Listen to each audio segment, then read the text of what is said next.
Hi, I'm Daryl Audia. I'm a visual arts teacher at Greensburg-Salem High School. I've been working in the district since 2004. I've worked at both the middle school and the high school, and I'm eager to tell you tonight about the course Intro to Art, which your child is enrolled in. The purpose of this course is to give a little bit of taste of different kinds of art materials, different experiences, and different reasons for making. There's also a lot of connection to art history and trying to explore different art or visually related careers. But rather than get too much into the overview, we might as well just dig in. I'm going to try to share my screen here so that you can see a little bit about how Teams works, which is where a lot of our assignments are posted, and then go over some of the projects that they will be involved in if they haven't already. So let me just transfer this over here. Okay, hopefully you can see my screen.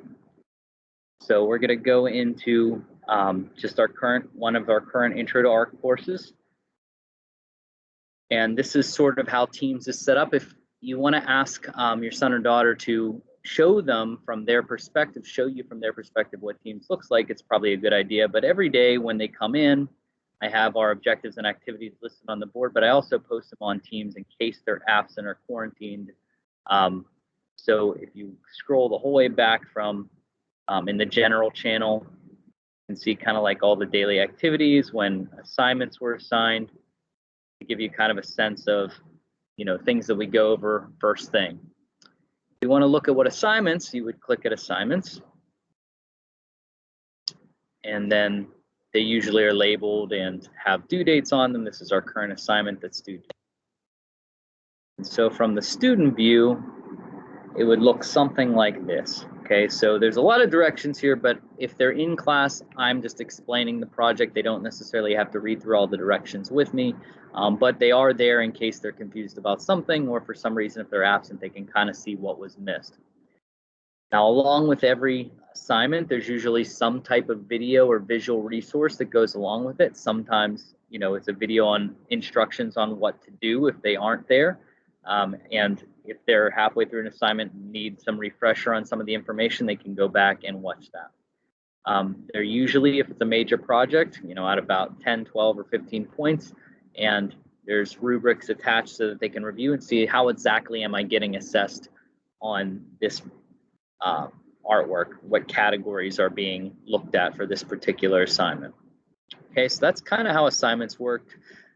We do have, while I'm in this, a critique on Wednesdays typically, and what that is that's an opportunity to show off what they did in their journal or what they did for their actual project for the week, and their peers respond to that in sort of like a chat room setting, and that helps us go over art criticism and aesthetics and just having a dialogue about artwork itself. So at this level, we're making, of course, but it's not just about making, it's about analyzing and reflecting. And so that gives them an opportunity to do that in our Critique Wednesday activities. So let's go to something else I can show you here. Okay, so just kind of go through, navigate what this course is all about. Hopefully you can see this Prezi with some information on it.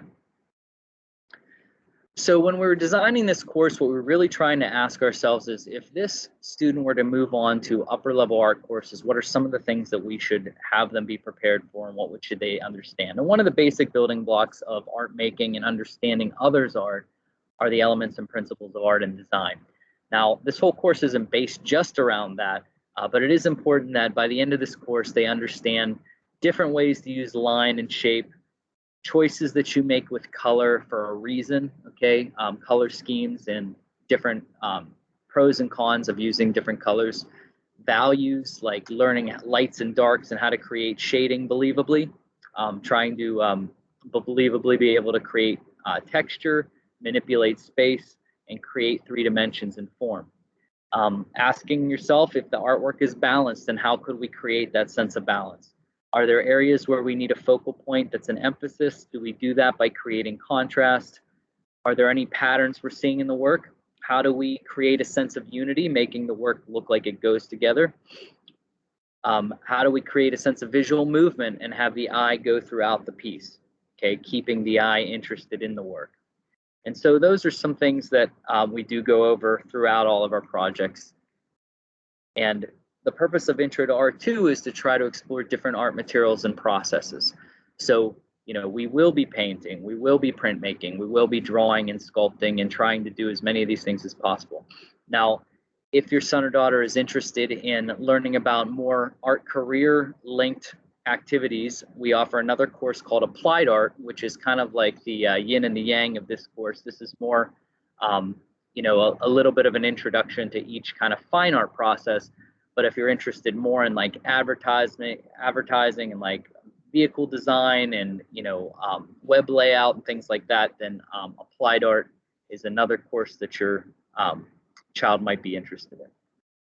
So this is kind of just a brief, like our first project was a design challenge, and they were presented with the task of choosing a logo that's recognizable that people have seen before. So we have like Domino's Pizza and Starbucks and Girl Scout logo, the Adidas logo, and then transforming that and trying to recreate a piece of art based on that logo that shows a sense of creativity, a sense of wonder, and an inventive use of that in their design. Okay, so it's not just a matter of I'm going to repeat this design. It's like, how can I manipulate it and change it? Maybe it tells a story. Maybe it's just meant to be visually attractive.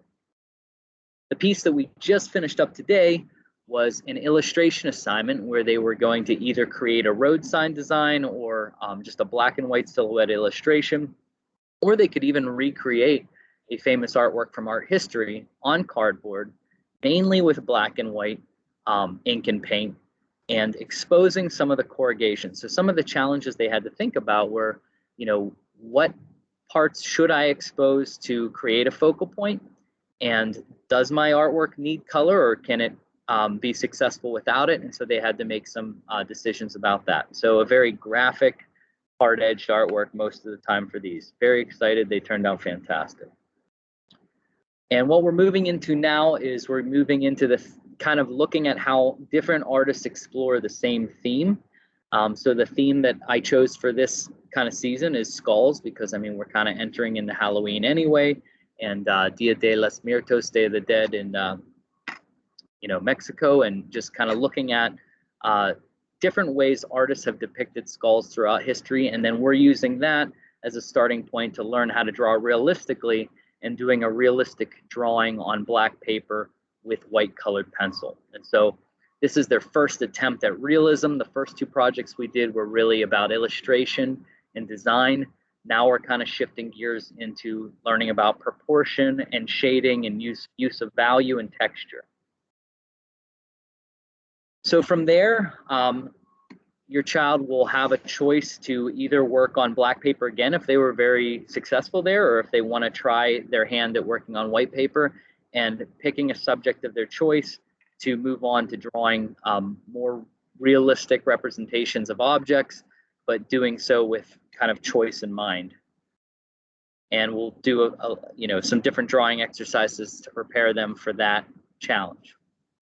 We'll also do other things throughout the semester, several other art media and processes, but you know, we'll even hopefully, if we have time here, to do a ceramic tile and do an underglaze painting on that, and we'll fire that, and that'll be a permanent piece that they can take home with them of an iconic either artist or musician or film star, and that they're going to have that choice there, and then you can kind of see the process of, you know, taking this image, transferring it on there, using underglaze, and then firing it in the kiln, and kind of the outcome there.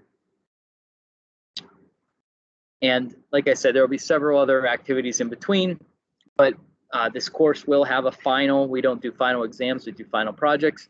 And the final is a challenge to basically create something as both a sculpture and a drawing.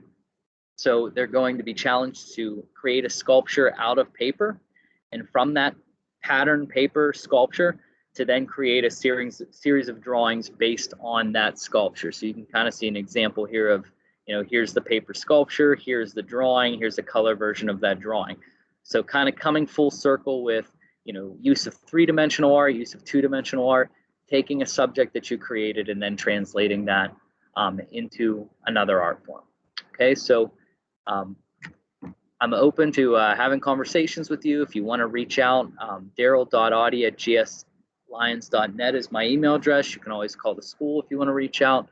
I've had an amazing time with this class so far this year. This has really been a fantastic year. I think everyone was just really eager to get back in person, and you can tell. So I'm very pleased with how things are going so far. So if you have any questions, or if you are interested in what other art electives are offered, please reach out or talk to your son or daughter about that, and we can get you some more information about that as soon as possible. Okay, so have a wonderful day. Take care.